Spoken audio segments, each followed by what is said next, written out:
Hey guys, and welcome to another episode of Growing Celestially. It's funny because I was just thinking to myself, I need to come up with some type of intro music or something. Um, but for the moment, it's gonna be, hey guys, welcome to Growing Celestially.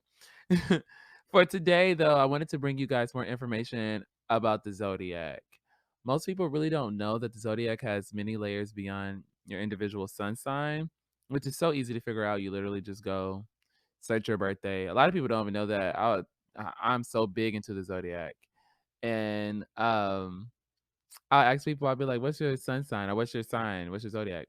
Or when's your birthday?" I usually just ask people when their birthday because they don't know. And then they'll tell me their birthday, and I'd be like, "Oh, that means you're Aquarius." And I was like, "Oh, I am." Like, bitch, you didn't know.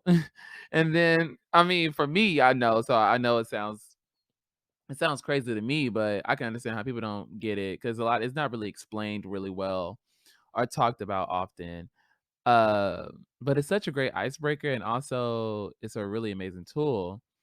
But I have to start telling people about themselves. Like they'll be like, "Oh, what does Aquarius mean?" "Oh, it means that you're like this. You're a humanitarian. You have a certain way of thinking." Da da da da da. Da.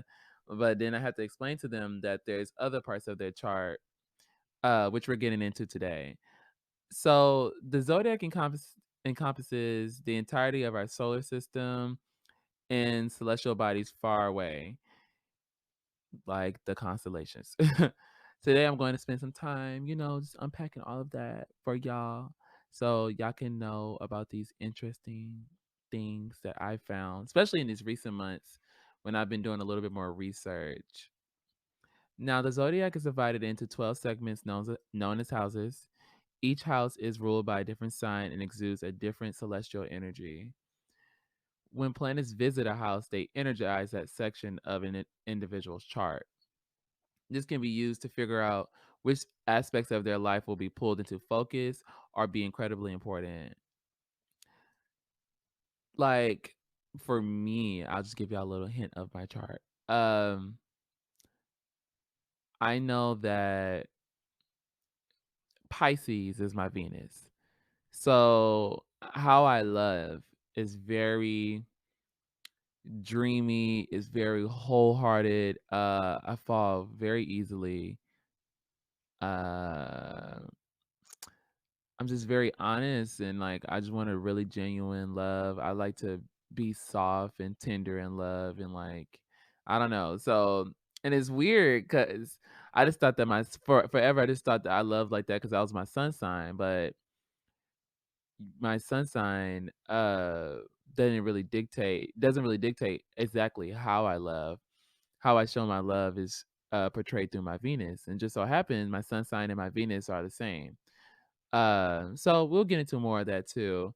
But I was able to get a lot of information from this site called Astro Style, and they had an article explaining the different houses, which is like one third of your chart. The planets are one third, the houses are one third, and then the um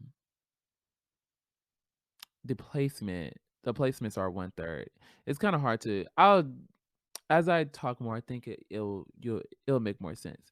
But I want to talk about the houses today, hence the episode episode name.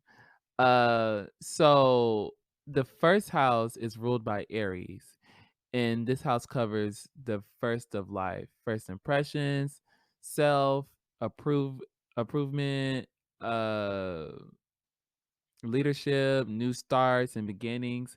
This first house encompasses all that. Also, Aries is the start of the zodiac. So think like baby, think um newborn, like just really the baby of the zodiac. The second house ruled by Taurus, this house is related to material and physical things like taste, smell, and income, money, and self-esteem. Third house ruled by Gemini. This house is ruled by all forms of communication, from in person to over the phone. including your siblings, school, and communities as well. But my only question is, I don't know how this sign is Gemini. Maybe because they like to talk, maybe, but um, girl, I don't know many Geminis that communicate really well. Um, Fourth house ruled by Cancer. This house rules foundational things such as home life, privacy, children, and nurturing capabilities. So that fourth house, yeah, I need to get that together. It also is supposed to symbolize like motherhood, and cancers are, just known for being the nurturers of the zodiac. Them and Virgos to a certain degree, but not Virgos, not really. It's interesting how these things show themselves, but in different ways. The fifth house, ruled by Leo, this house governs self expression, drama, creativity, fun, and even like the beginnings of a romance, like flirting and dating and things like that. Anything fun. And we all get those little butterflies and have a little fun. It feels fun when you first start liking somebody and you're first dating. The sixth house, ruled by Virgo, this house focuses on health and service. Aspects such as fitness, routine, and servitude are under this house. And that's why I said it kind of goes into nurturing because it's more like a dutiful nurturing instead of like a compassionate nurturing. Um so that's why I say they kind of show up in different ways with each other, and it depends on whatever planets and also the placement of your houses. Because if they're placed a certain type of way, then they can kind of show things. They can kind of show things that maybe they are not supposed to show, or they'll show them in a different light. And we'll get into all that. I will explain that a little bit more. The seventh house, ruled by Libra, is the house that relationships are based on, from your partnerships to like your marriages to business deals, any type of relationship where two different entities are coming together. Libra is over that. And that's not a bad thing if you think about it, because Libra is about balance. So two different things balancing each other out, um and Libra is all about finding the balance. Eighth house, ruled by Scorpio. This house is ruled by birth, death, sex, mysteries, and deep bonding. This is a passionate as fuck house. But also I was doing some reading and it said that it's related to real estate and like maybe like inheritance or something like that. It's very weird. But it's a deep as fuck house. Um the ninth house is ruled by Sagittarius, and this house contains all things related to higher mind, expansion, travel, foreign languages, higher education, luck, and risk. And also philosophy and religion are belong to this house as well. Um, so how that shows up in your chart might kind of let you know what type of how spiritual of a person you really are, or can be, or how you. Well, oh, I don't want to explain it now, but what I will say is that these things kind of show what might be a little bit more natural for you, versus what has been nurtured into you. So I'll break that down. But let's finish the houses. The 10th house is ruled by Capricorn, and this house governs tradition, fame, achievements, boundaries, discipline, authority, and even fatherhood. It's kind of like the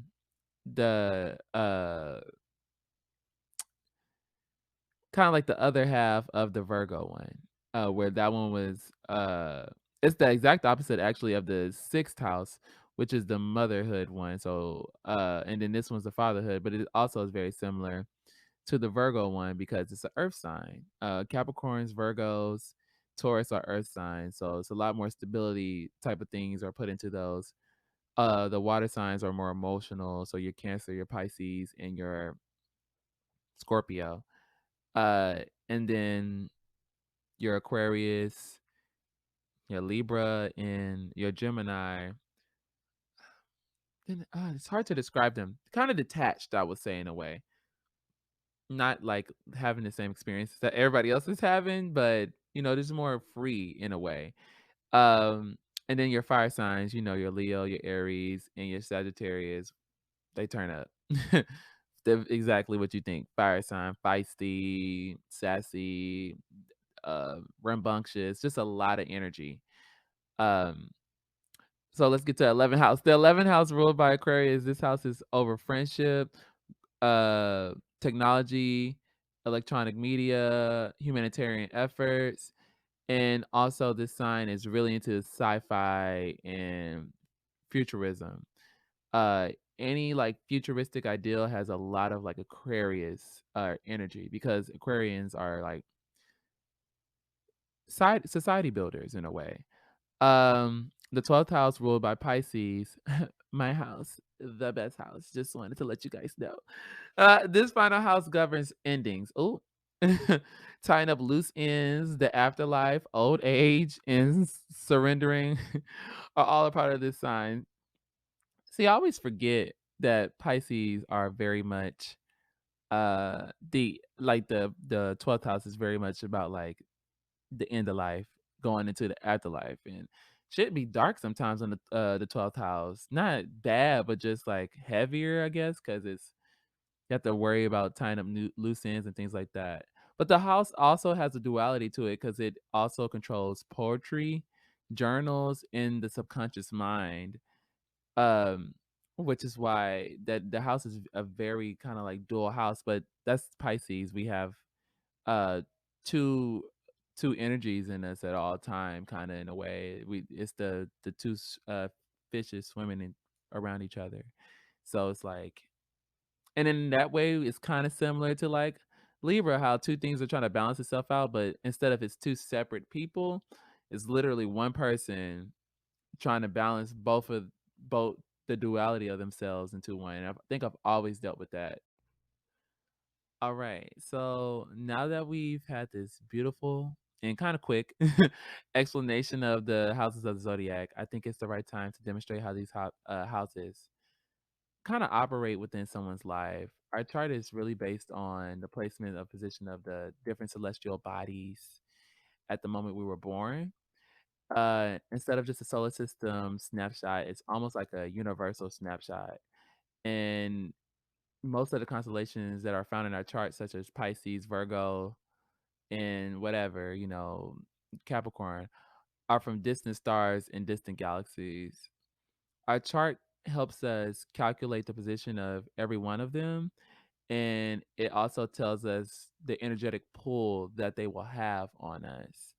Um, this cosmic pull has had a hand in helping us shape and develop our personhood, our struggles, our experiences, our pleasures, and more. Now, for me, I personally say help because I'd like to feel like I have control in the matter. I wouldn't want to say anyone's life is preordained or predestined to do anything. I don't know. I would say that there's some things that we are maybe more likely called to do. Intimate and societal nurturing has a great deal in how we move and live our lives. Still, I do believe in the practice of astrology because it has proven itself accurate for me. There's been many of things that I've kind of like was able to like realize and actualize. I don't know if that's even a word, but just kind of like understand about myself more through knowing my chart. Um, but I just consider myself a living witness that astrology is accurate, and I really want to share my findings with y'all, just so that you can possibly look into this stuff as your for yourself or along with me and share your findings, and we can talk about these things together because I'm such a zodiac nerd. I know a lot of people may find it scary, and like kind of crazy, like, oh girl, this the witchcraft, and y'all have to just there's so much more out there than what we really understand. You know, if I'd say that it doesn't hurt to take time to explore new things, because if they turn out to be wrong, then it'll just further affirm what you already know. So test your face, uh, learn new things, find different things you can incorporate into your life so that you can grow and, really understand yourself better. Um, Now I am going to be doing something kind of risky, but I feel like since I'm saying I'm a living witness, I probably should share a little bit of my chart with you guys. And a lot of people really fear this. But for me personally, I always viewed my chart as more of a guide uh, to how to navigate my own life and kind of see some things that might actually be challenges for me, uh some things that I'm more apt to do, or it kind of just affirms to me why I am a certain type of way and why might like the things that I like, or just gravitate towards the things I like. Because not everything about my chart is like, well, honestly, everything I read so far is pretty spot on. I don't think there's been anything that I'm like, nah. And if it's like that, it's just because I haven't experienced it yet. Like when they start talking about having kids and stuff, girl, I don't have kids, so I can't tell you what type of parent I would be or what type of household I would like to raise. But I'm sure once I have the kids, it's gonna be, bitch, get with the structure. But anyways, let me break down my chart to you guys. Just the houses though. We're gonna start a little small today. So, thanks to Astro Cafe, I was able to get a free chart reading. All you need to do is know where you were born, your birthday, obviously, and your birth time. Once you know all three of those things, you can put that into the system and they have like a calculator that can kind of generate all of your major placements at the exact time you were born. So right now I'm going to read to you what they say is my what what uh what zodiac was inside of my house when I was born. So my first house is Taurus. My second house is Gemini. My third house was in Cancer. My fourth house was also in Cancer. My fifth house was in Leo. My sixth house was in Libra. My seventh house was in Scorpio.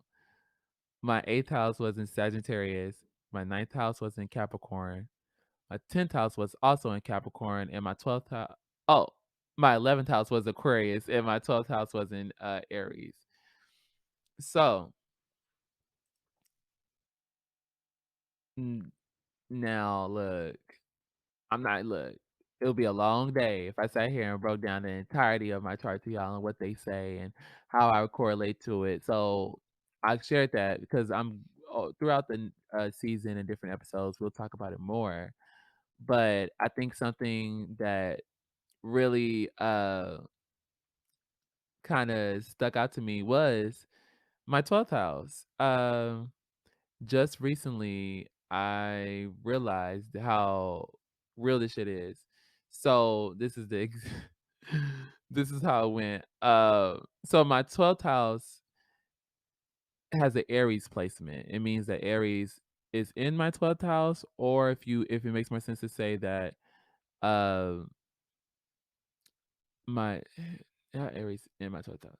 My 12th house was in the position of Aries when I was born.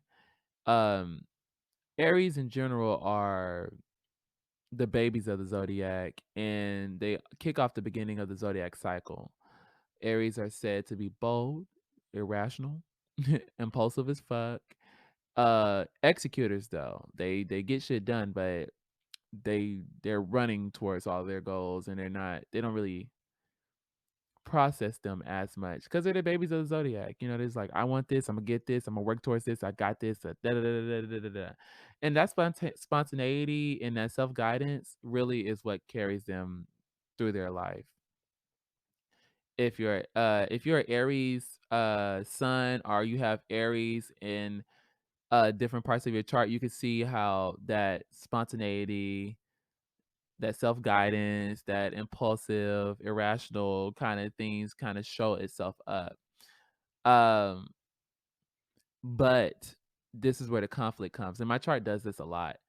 The 12th house is literally the house of decisions and reckoning and subconscious. Uh, it's very slow. It's and the 12th house is also, like I said earlier, is ruled by Pisces. Pisces is the 12th sign of the zodiac, the end of the zodiac. It actually Pisces in a lot of ways symbolizes like a death or going into the afterlife. Aries actually symbolizes being a baby or fresh starts, new. So I'm literally the old bitch. Pisces is the old bitch, Aries is the new bitch.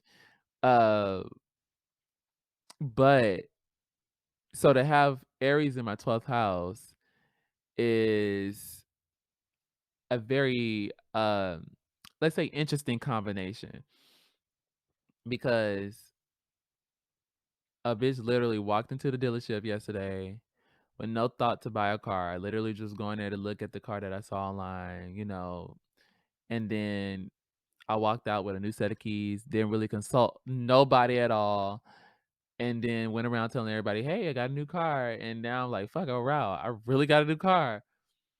Didn't even think about it. Just the impulsive, like it was like I immediately made the decision. I didn't really think on it, you know, partly due to nerves, I feel like, where it's like, girl, this I ain't you go in there, I didn't have nobody with me, so of course I didn't feel like super confident or anything like, well, not of course, but in that moment I didn't feel super confident because it's like a big, 23, it's like an adult thing. Gotta go get a new car. So and then I didn't know necessarily, like, I was like, dang, I wonder what the budget would be for a new car or whatever. So, I'm just talking to him. And then by the end of it all, I walk out with a brand new car. And I'm like, what? What is going on? And now I'm driving around with a new car. It feels good. It feels nice. But it's funny because my chart says that. It says that having Aries in your 12th house actually means that you will be quite impulsive when it comes to making decisions. You'll literally make a decision and won't consult anybody, not even your partner.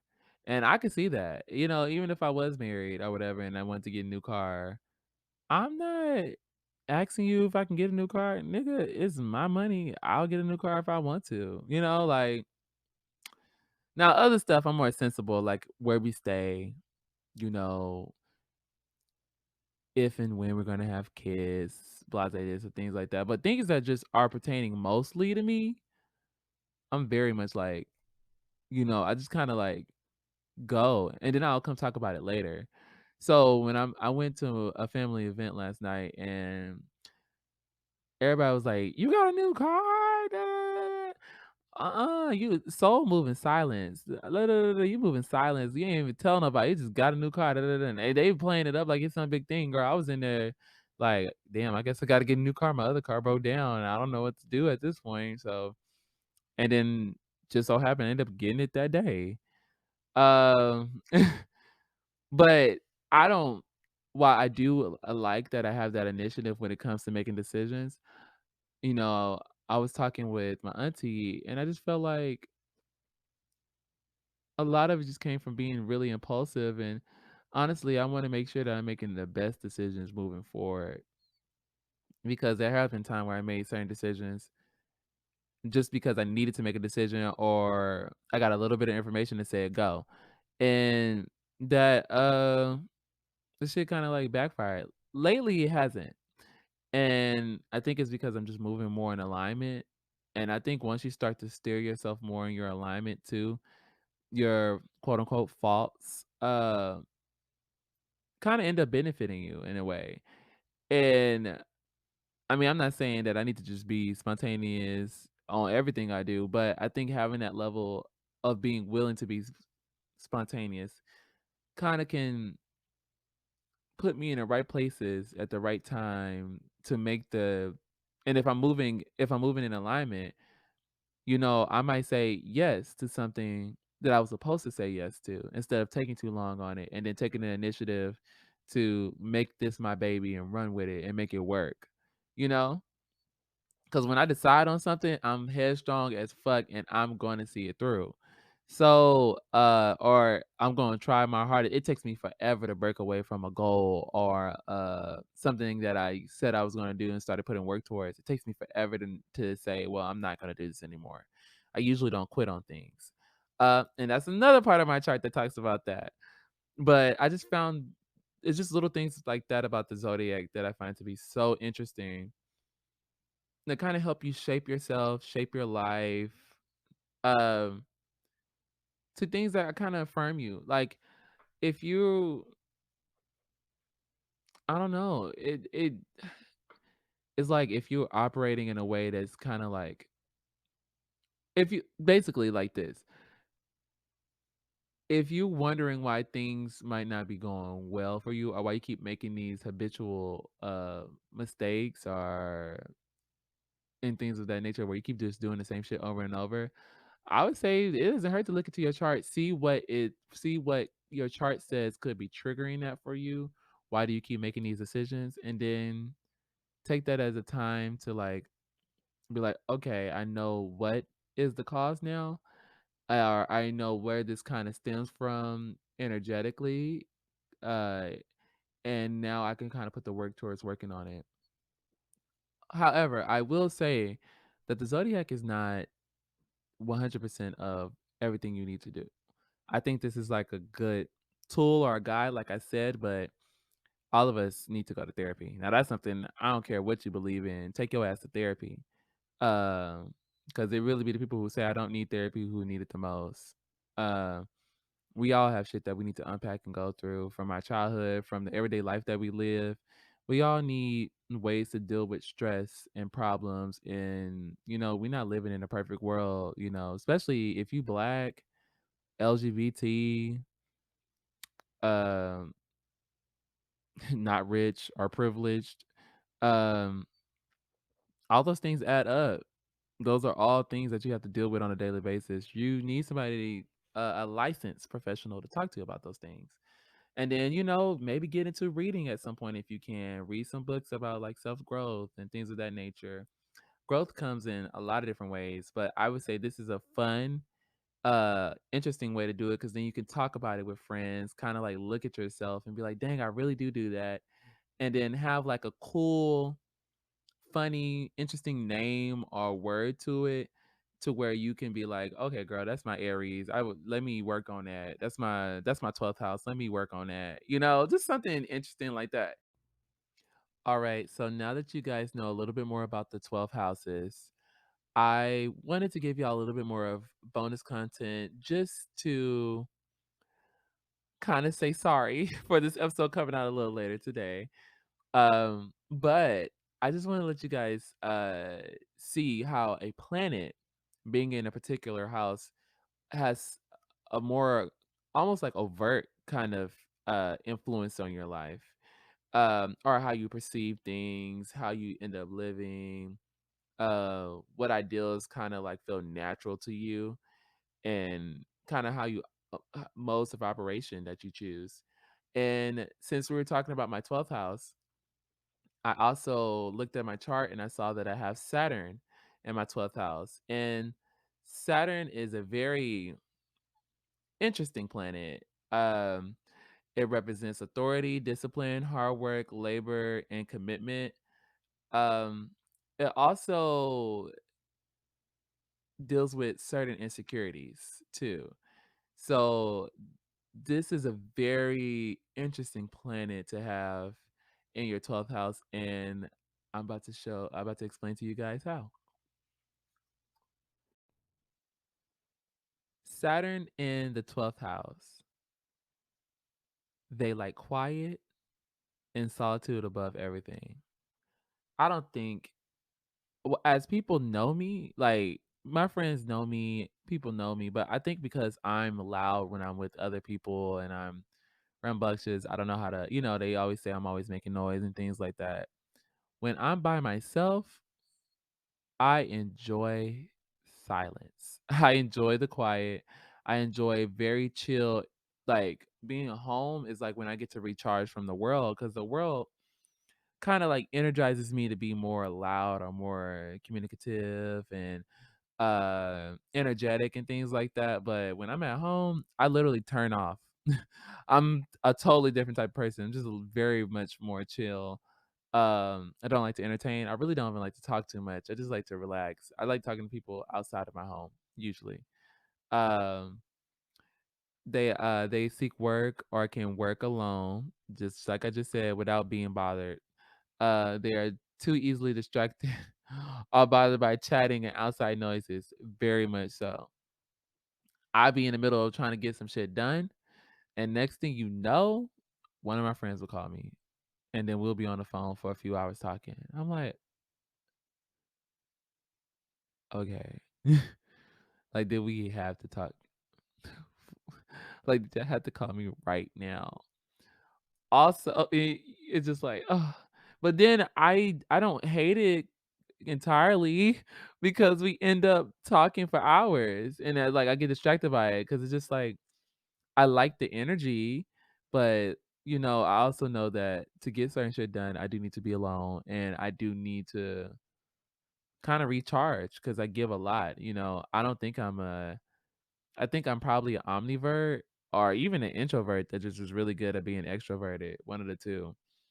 Because I perform very well with extrovert, but I am very much I need to bring back in my energy in my space.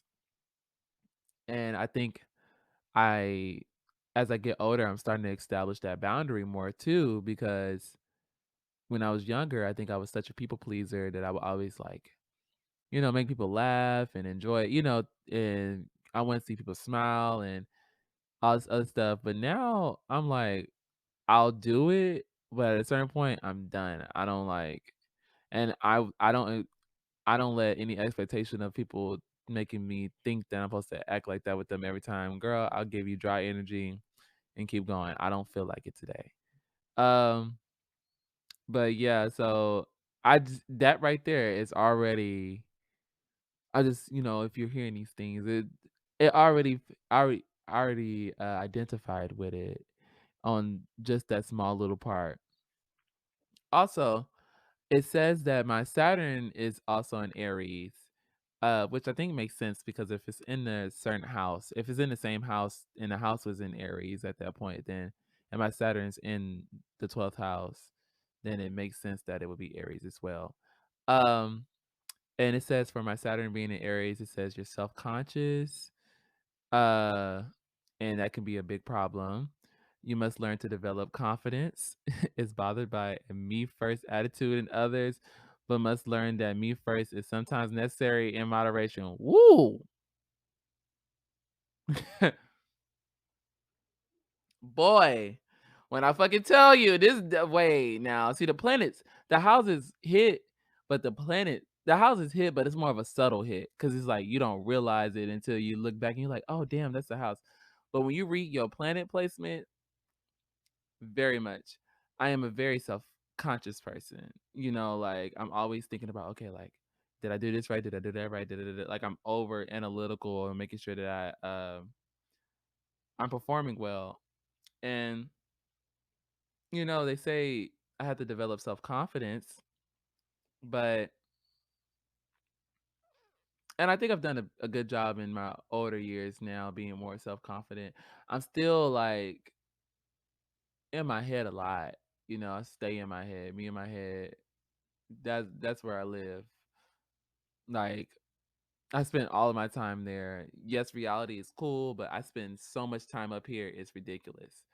But they say that I must also start developing the me first, you know, and stop being so and probably I shouldn't be bothered by people who have me first attitudes. And it bothers me for a lot of different reasons. I've never liked selfish people. I always felt like, we especially from what my family told me and I guess from how I'm kind of like how my chart is set up, I think I gravitated to the lessons of, you know, um sacrifice and sharing, and I had 3 sisters. So it's like I'm used to sharing a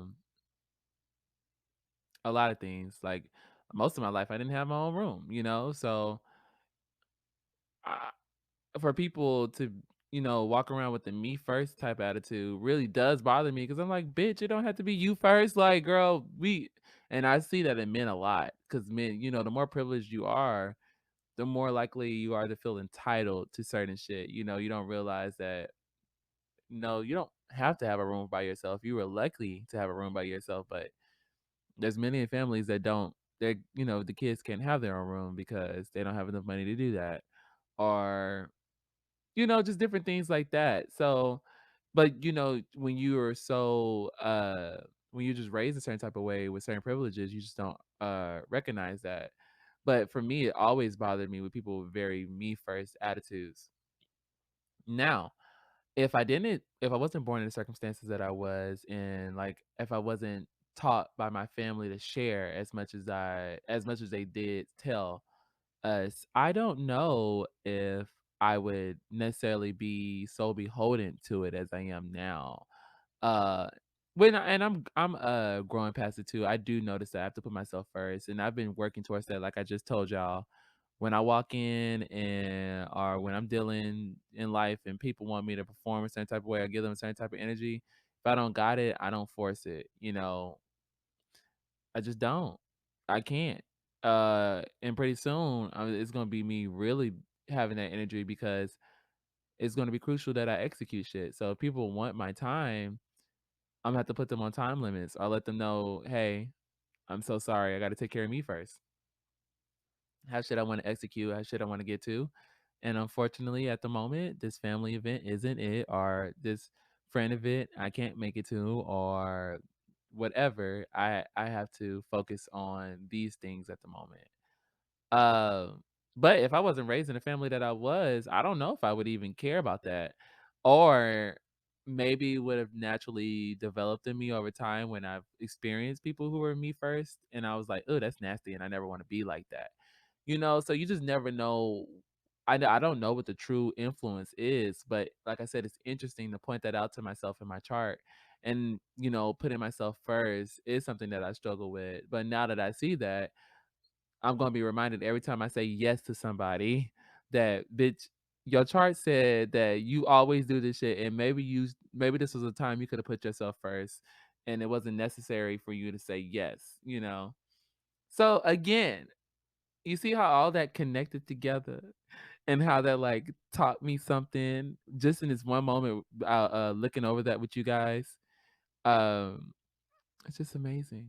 The zodiac is a beautiful thing.